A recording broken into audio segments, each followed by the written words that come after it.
My cousin falsely accused me of sexual assault. My family abandoned me, and my mother doubted me. But when Victoria confessed the truth 8 months later, the damage was already done, and she never saw coming the consequences that left her destroyed. I'm 29 years old. I work in digital marketing, and I still can't believe I'm telling this story because basically my cousin Victoria destroyed my life with a lie about 8 months ago, and even though now everyone knows the truth, things are never going to be the same. The truth is, I always thought my family was solid. You know, one of those families that sees each other every weekend to eat barbecue, that has a WhatsApp group where they share bad memes and photos of the nephews. But turns out all of that can go to hell in a matter of seconds when someone decides to lie. I guess I should start from the beginning. From how everything was before Victoria became the person who ruined everything. Because looking back, I think there were always signs that something wasn't right with her. But none of us wanted to see them. Victoria is my cousin on my mom's side, daughter of my Aunt Barbara. And she was always kind of weird. Like those people who need to be the center of attention all the time. When we were kids, it didn't bother me that much. I mean, she was the typical girl who would cry if you didn't give her what she wanted or who would make up dramas so everyone would console her. But we thought she would mature. She never matured. She's 26 now and she's still the same attention-needy person she was at 10, only now with more resources to manipulate people. I grew up in a pretty close family. My parents have been married for like 35 years. I have an older brother named Connor who's 32, and we were always close. I don't know. Like those brothers who actually get along well. My mom is a nurse. My dad works in construction. Hardworking and honest people who taught me to be a good person, and I always thought they knew me well enough to know I would never do something really bad. The thing is that in May of this year, there was a family barbecue at my Aunt Barbara's house.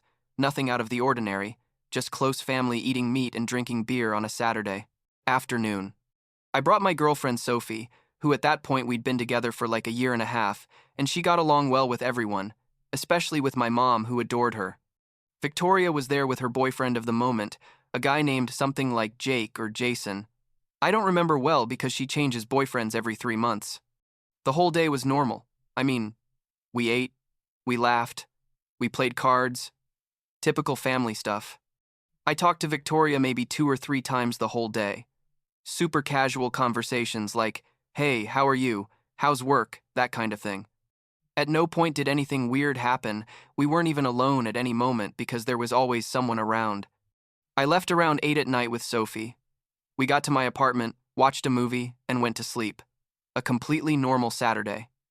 Sunday morning, I woke up with like 15 missed calls from Victoria.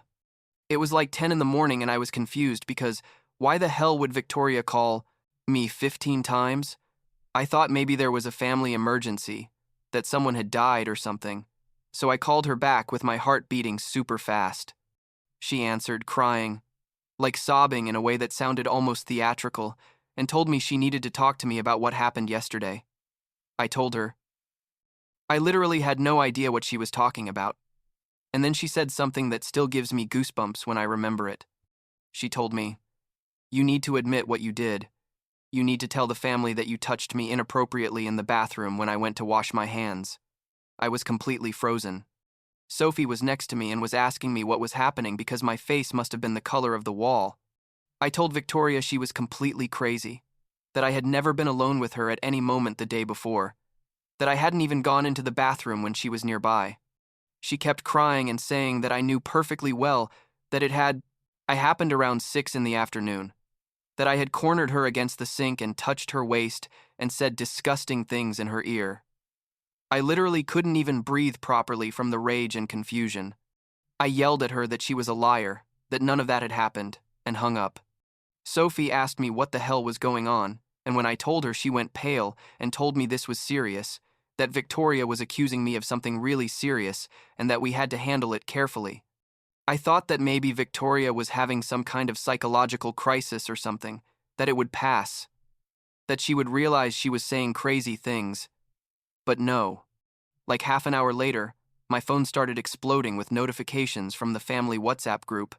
Victoria had written a long message, super emotional, saying that it hurt her a lot to have to do this, but that she couldn't stay silent anymore, that I had sexually assaulted her in the bathroom of her mom's house the day before, that she had tried to forget it but that she couldn't keep seeing my face at family gatherings knowing what I had done to her. She said she was shaking while writing this, that she was afraid I would get revenge, but that she needed the family to know what kind of person I really was. I literally felt like I'd been punched in the stomach. I read that message like 5 times, trying to process that this was really happening. The messages started coming one after another. My Aunt Barbara wrote that she was devastated. How could I have done that to her daughter? That she'd had me in her house and trusted me. My cousin Austin wrote that I was a disgusting pig. And then, what hurt me the most, my own mom wrote that we needed to talk seriously, that this was very serious and that she didn't know what to think. Connor, my brother, didn't write anything at first, which somehow was worse than if he had said something. I wrote in the group that it was all a lie, that Victoria was making everything up, that I could prove I was never alone with her. But nobody believed me. My Aunt Barbara wrote that I was a coward for denying what I had done. Instead of taking responsibility and apologizing, I left the group. I blocked Victoria. I turned off my phone. Sophie stayed with me all day. She never, not for a second, doubted me. She told me that she knew exactly what kind of person I was, that we had been together all day before, and that I hadn't even disappeared at any moment. She hugged me, while I cried from rage and frustration because I couldn't believe that my own family was believing me, capable of something like that. That night my dad called me. I answered, thinking that at least he was going to be on my side, that he knew me better than anyone. But his voice sounded cold, distant.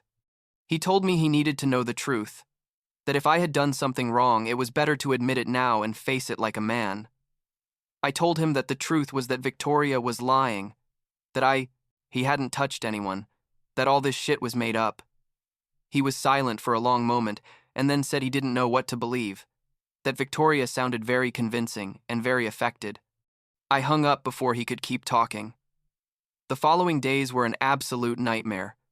My family started calling me one by one, not to support me but to confront me. My mom came to my apartment and knocked on the door for like half an hour, yelling for me to open, that we needed to talk. I didn't open. Connor sent me a long text message saying that he didn't know what to think, that on one hand he'd known me his whole life, but on the other hand, Victoria had no reason to lie about something like this, and that maybe I had drunk too much and had done something without realizing it, that made me explode. I wrote back that if he thought I was capable of assaulting someone, then he should never talk to me again. The only person who wrote to support me was a distant cousin I almost never talked to, but even he seemed to have doubts.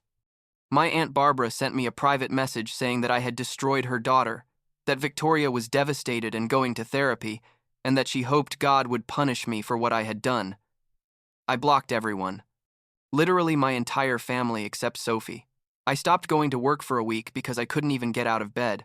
Sophie talked to my boss and explained that I was going through a family emergency. I lost like 4 kilos in 2 weeks because I had no appetite. I only ate when Sophie forced me to. At night I couldn't sleep. I stayed awake thinking about how my life had gone to shit in a matter of hours because of a lie. I thought about confronting Victoria in person, demanding that she tell the truth, but Sophie convinced me it would be a bad idea because Victoria could use anything I said or did as evidence against me.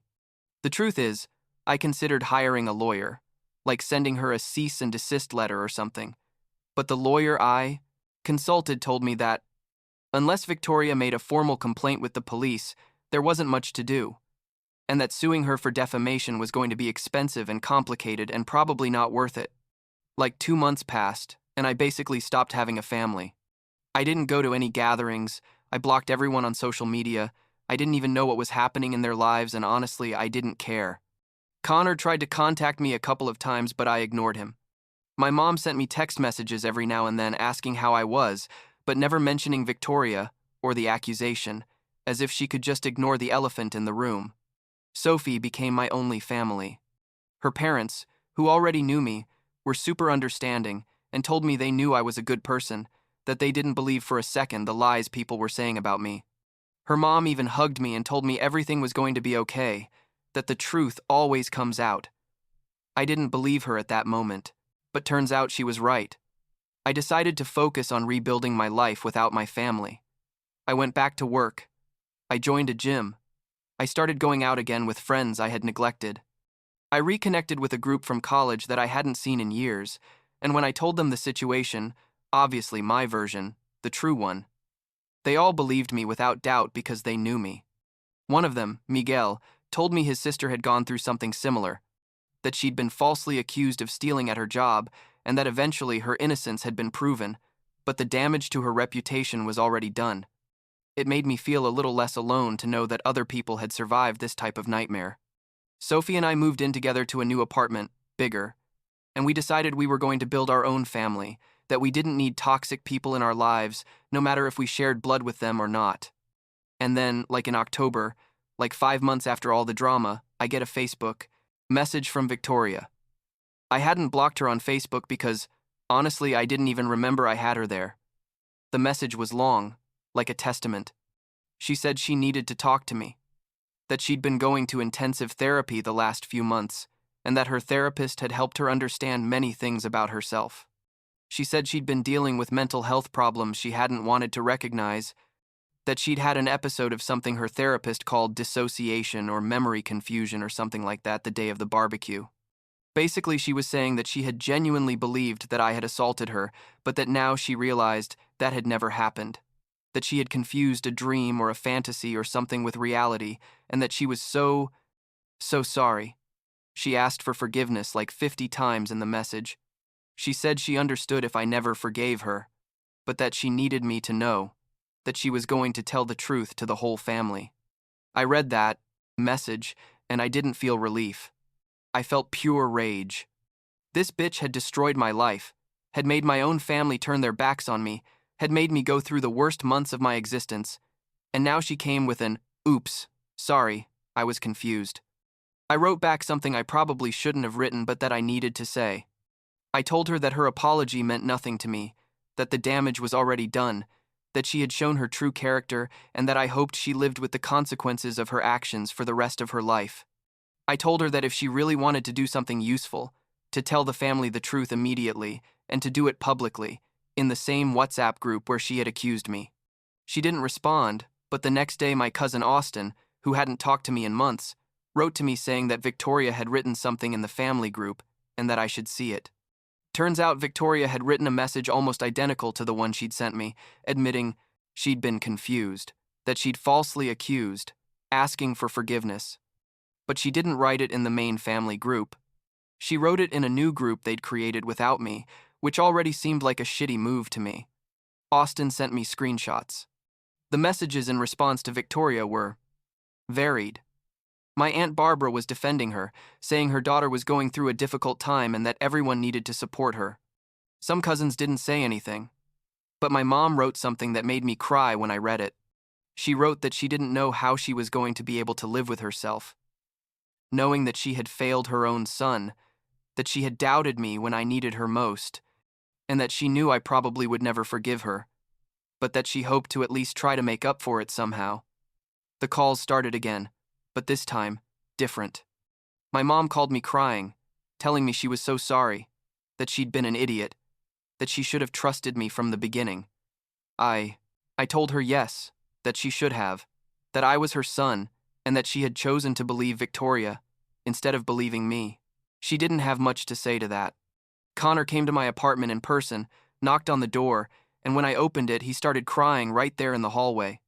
He apologized like 1,000 times, told me he'd been a coward, that he knew in his heart I was incapable of doing something like that, but that he'd let himself be carried away by family pressure.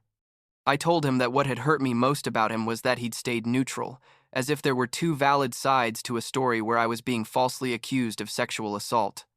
He said I was right, that there was no excuse, that if I needed time, he was willing to wait whatever was necessary. My dad was the last to call.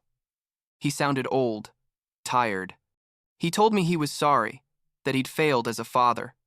I told him yes, that he had failed, and hung up. I wasn't ready to have a long conversation with him. The truth is that to this day my relationship with my dad hasn't fully recovered. With my mom and Connor, I started talking again after a few weeks. Not because I had completely forgiven them, but because Sophie convinced me that holding a grudge was going to hurt me more than them. We started meeting for coffee once every 2 weeks, awkward conversations where they apologized constantly, and I tried not to be too harsh, but also not too permissive. Meanwhile, Victoria's life went completely to shit. And I'm not going to lie, I felt a certain satisfaction watching how everything fell apart for her. Austin kept me updated because he had decided that what Victoria had done was unforgivable and cut contact with her too. Turns out Victoria lost her job like 2 weeks after confessing the truth. I don't know exactly why, but Austin said she'd had behavior problems there too. Her boyfriend left her when he found out what she'd done. And best of all, my Aunt Barbara finally opened her eyes and kicked her out of her house. Apparently, Victoria had had a breakdown and had started accusing her own mom of weird things too, and my aunt finally realized that her daughter had serious problems and that she'd been enabling her toxic behavior for years.